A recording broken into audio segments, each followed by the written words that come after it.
Things started to get quite fishy when I walked into Captain Holly's office.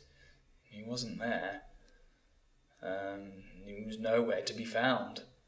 He left a small note explaining his absence, some sort of emergency in the other station, something like that.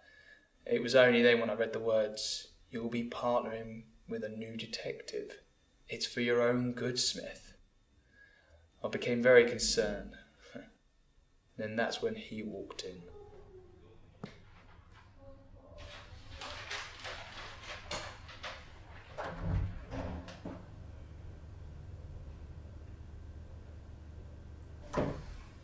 I see you've taken the liberty of reading Captain Holly's memo.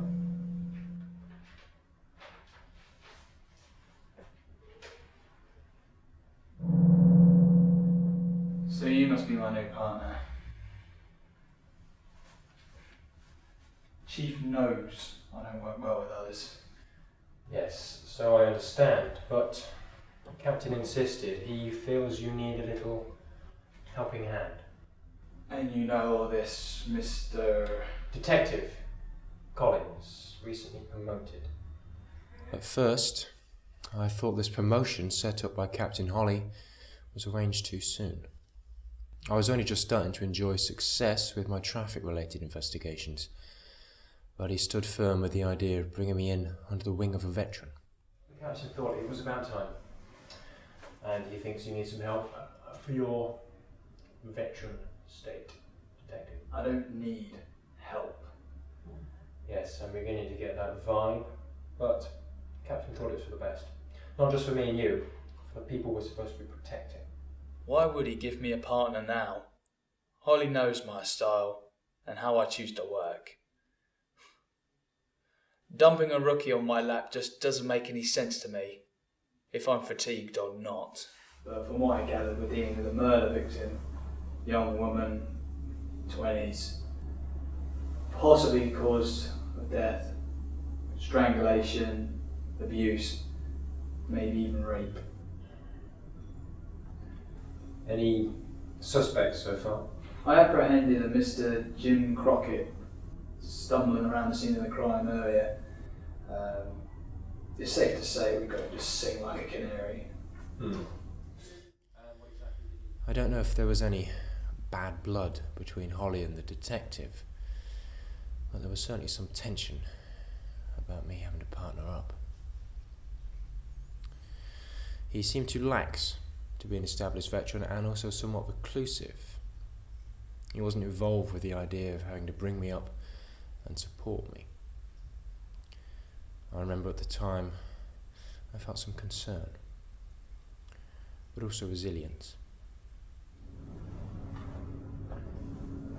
Look, we've got Crockett back at the station, but to be completely honest, I think we need to further our investigation of the victim itself. I've arranged a meeting with the coroner this evening, so unless you've got anything better to do, I say we make a move and get this investigation on the way. I'm all yours, Detective Smith. I think this might be a successful partnership.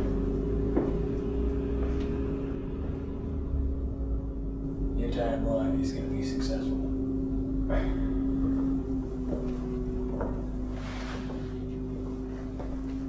I keep myself to myself. I respect his attempts to soften the tone, but this is business. I was more focused on what the coroner needed to say than trying to cradle Collins into this investigation process. I decided to let him take the wheels and discuss with the coroner what needed to be known. He was tentative, but I had to throw him into the deep end, show him what he got himself in for. Bruise into the face. Very heavy. Any theories? While there remained a lingering theme of Smith handing me the dirty work during the investigation, it was nonetheless gracious of him to provide the opportunity.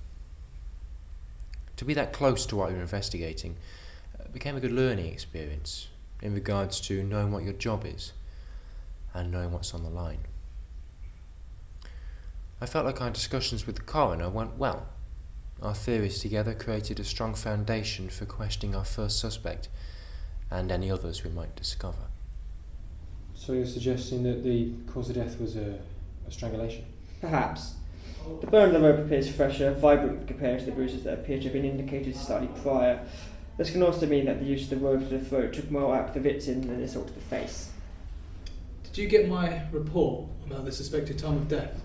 I did, slightly broad, but nearly there. The temperature of the body taken at the scene of the crime suggested a death of around 2 a.m. Who exactly is our victim, Connor? Now we were able to locate her personal file. Her name is Isabella Bonham, aged 25 years, currently unemployed when her death occurred, but recently worked within law. Any recorded family relationships or anything? Not by a record, seemed to be a mere lonely young woman struggling to get by, until she couldn't. Hang on. Let's not start these petty excuses. If that is the case, then we're just wasting our time. I'm not saying it's definitely a suicide, only that something under these circumstances could trigger this sort of psychological collapse. Well, thank you, Connor. We'll keep your advice in mind. Always a pleasure.